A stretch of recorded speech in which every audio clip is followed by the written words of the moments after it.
I suck at communication.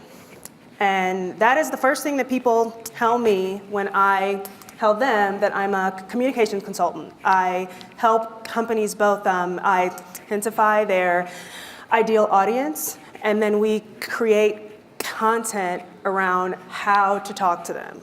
Or also, I help them learn how to talk to humans, both in person and over the phone and on all the social networks. And I hear this phrase from pretty much everybody, but I hear it the most from developers. And I find that pretty interesting because there isn't anything out there that's more important than communication. Being able to concisely express your ideas while empowering people to listen and empowering them to act is one of the most valuable commodities that we have as people, both personally and professionally. However, a lot of people have just resigned themselves to hey, this isn't my thing, and I'm just gonna leave that to the soft skills people.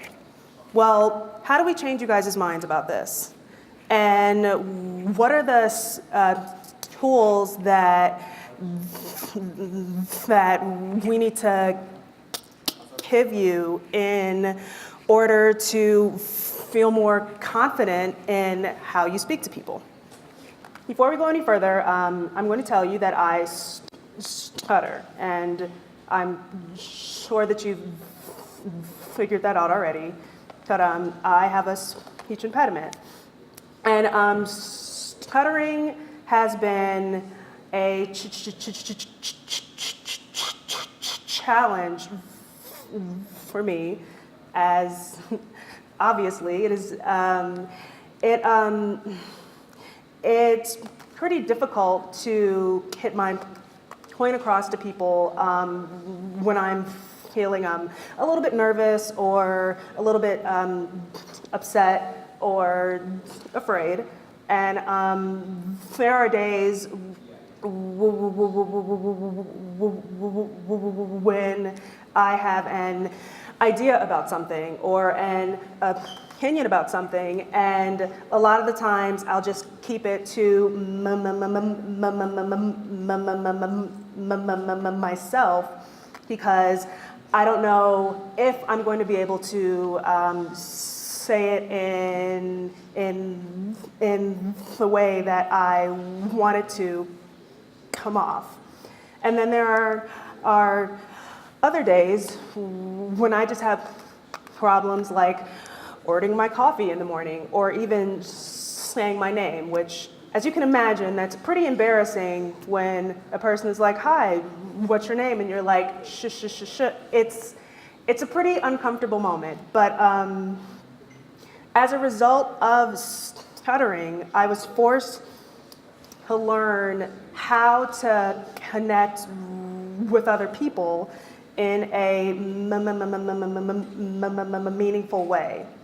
And it's interesting because I obviously had to learn how to do that in everyday conversation, but as a marketer, I was able to kind of take some of the tools that I learned and implement them into my dealings with companies and clients.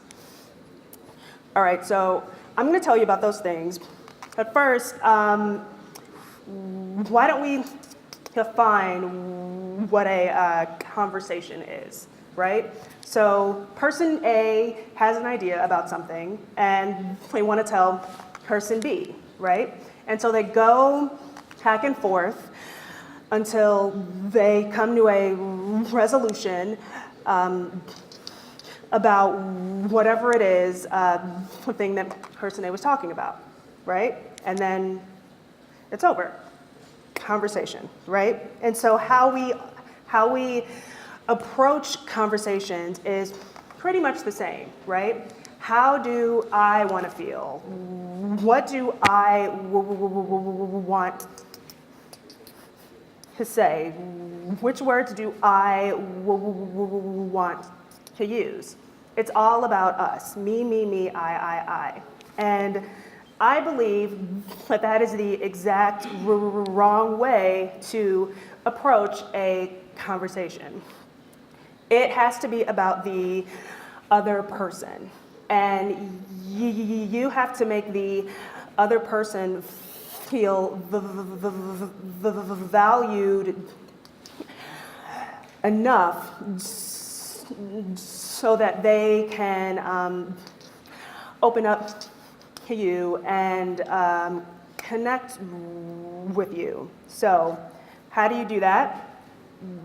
The first thing that you have to do is listen more than you talk. So this is me. I'm around 3 years old, and I know I'm painfully adorable. And this is also around the age that I began to stutter. And that's actually pretty normal. A lot of kids who are around 3 years old develop a stutter, but then by the time they hit like 6 or 7, it just kind of goes away. And then also stuttering runs in my family. But pretty much everybody else, by the time they hit around 18 or 19, they had just outgrown it. And so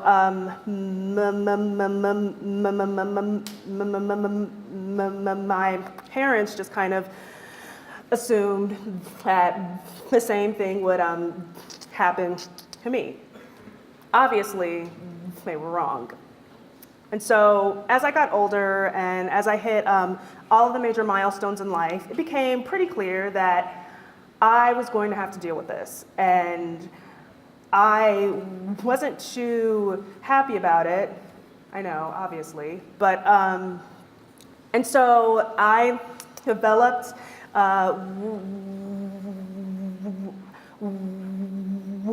ways to avoid stuttering. So I would use a lot of filler words like and ah. I would change words in my head. So if I was having a conversation with a person and I felt like I was going to come up on a word that I was probably going to stutter on, I just very quickly changed the words in my head and then kept going. I actually know a person who was so proficient at this because he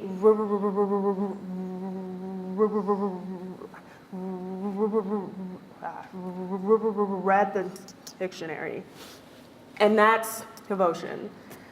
I would have done that, but I'm pretty lazy, so that just didn't happen. And eventually I just came to a point of like, okay, well, I'm just not gonna talk all that much. And on the surface, it seemed like a pretty awesome idea because if I'm not talking, I'm not stuttering. The problem is that I either came off as an uninteresting person or that I was uninterested in the person that I was talking to. And it often looked a lot like this. Obviously, I had to learn how to be an active part of the conversation without talking too much. And so I began to ask people questions about themselves. So as the conversation would go on, I would just keep asking them things about themselves, and then eventually we would get to a point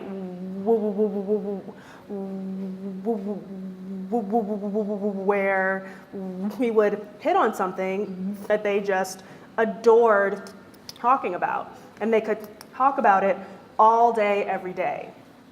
And so after I did this for a while, I realized that people actually began to like enjoy talking to me. And they wanted to like hang out with me and like do things with me. And I mean, I thought this was weird because I was doing everything I could to like avoid having to say anything at all. And they just, you know, like, hey, like, let's hang out because I enjoy talking to you. And I think that this is a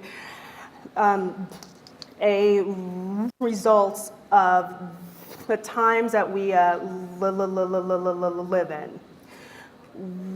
We are in a sharing society.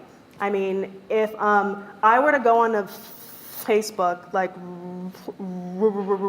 right now, I would see like 80 posts about things that people are doing, and I would not care that you're going to get coffee.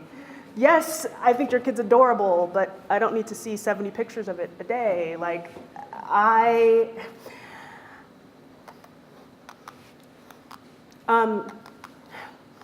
but that's the world that we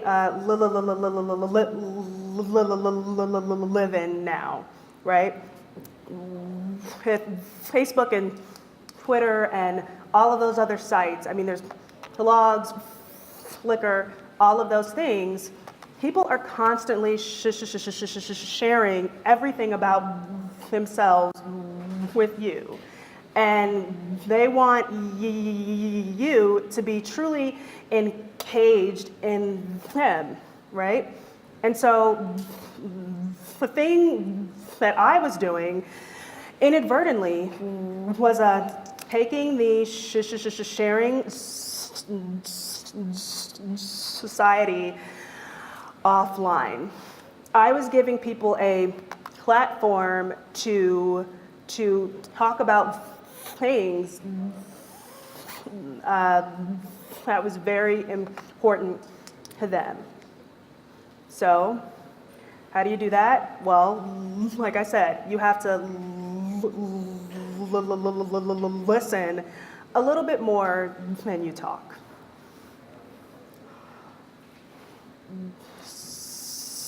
Like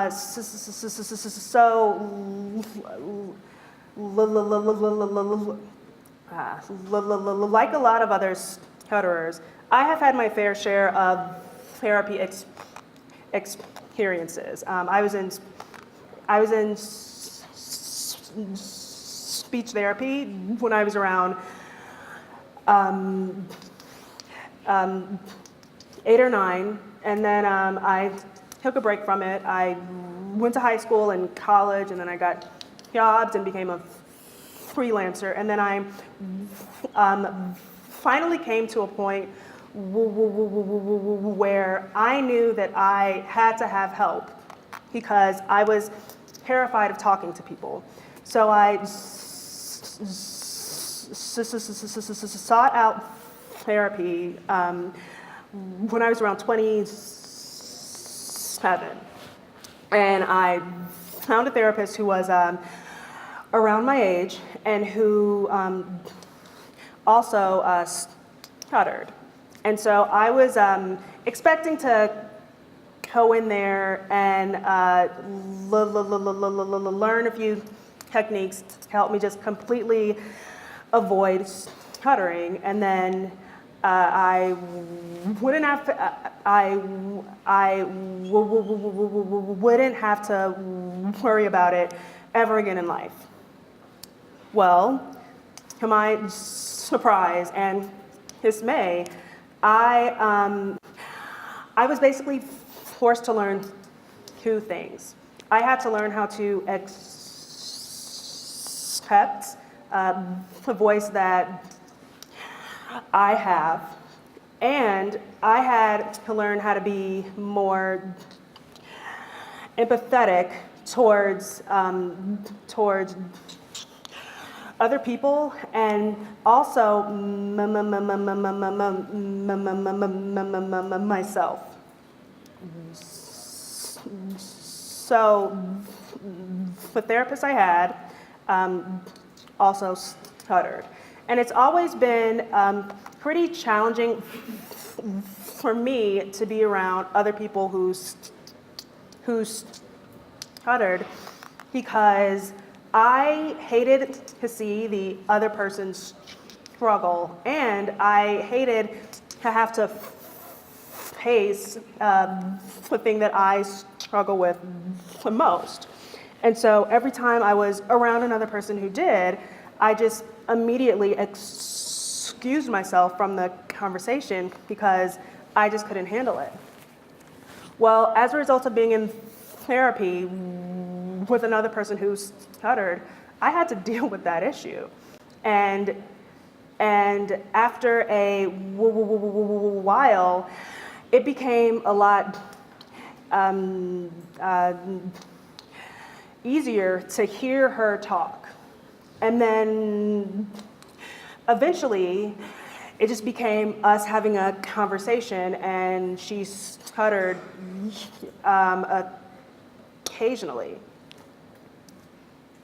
And after, a couple of months of this, I actually became a lot more comfortable talking to her about stuttering, because I 100%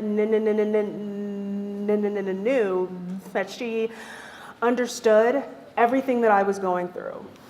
As a result of her being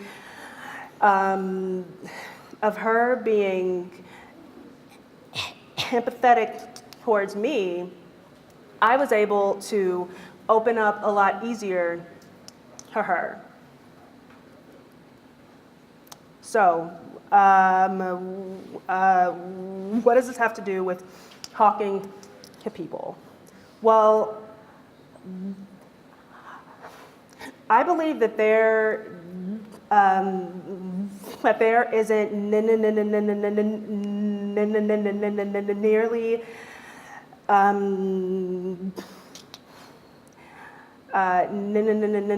nearly enough empathy in communication. And that's a shame, because empathy is the cornerstone of connecting with other people. Empathy creates the environment for other people to share meaningful details about themselves with you. And I actually learned this firsthand as a result of me speaking at events like this. So I began speaking almost 2 years ago as a way to kind of break out of my shell. I know that I talked about this before, but I was truly just terrified to talk to people one-on-one, let alone in front of a large crowd like this one. And so I decided that I was going to talk about stuttering to people as a way to kind of overcome my fears. And so after the first couple of talks, before the talks, I was pretty nervous that people would be like, I don't understand why this person is up here talking, because she stutters, and stuttering public speakers don't exist. I mean, I would have thought that. I guess I'm a judgmental person, but it wouldn't have made sense to me. And so I was pretty hesitant about it. I thought that I would be judged pretty harshly, and that isn't at all what happened. People didn't judge me. they actually embraced me.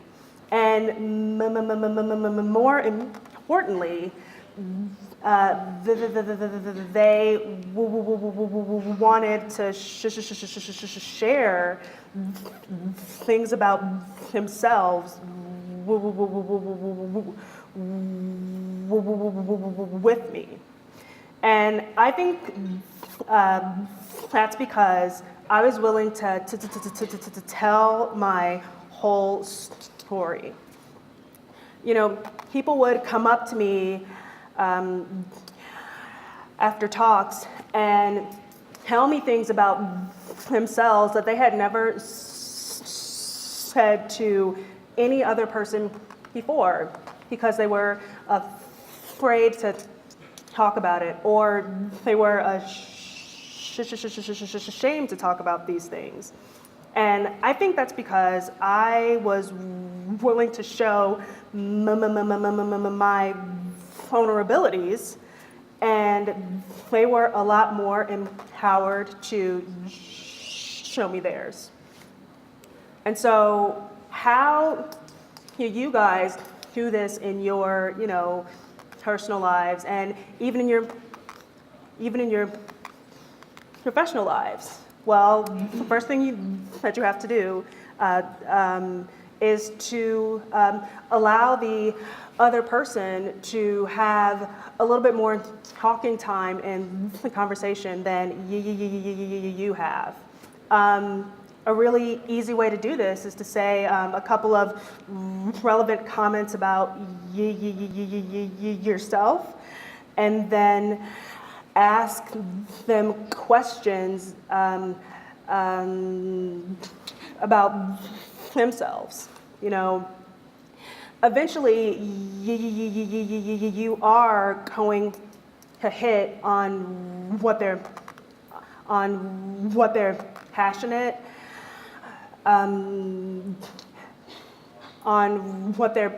about, and they're going to remember you because you allowed them to talk about something that they truly loved to talk about. And so how do you do this in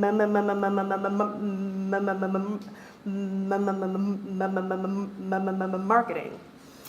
Well, the thing that I always tell the people that I work with is to listen to things that your clients say, but also how they're saying it. Because how they talk to you and how they talk to each other is how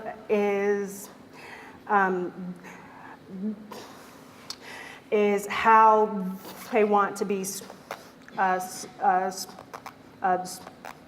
spoken to. And so there are two things that I want you to take away from this talk, okay? That people don't want to hear about how you're the best at something, or that you really excel at, A, B, C, D, E, F, G, H, I, and G. Like, people don't remember that. They remember the moments when you struggled and overcame it, or when you faced a really big insecurity. That's what people take with them. And finally, I want to leave you with this. This talk is called How to Talk to Humans. So, how you talk to humans? You have to be empathetic enough to listen to other people's stories and courageous enough to share your own. Thank you.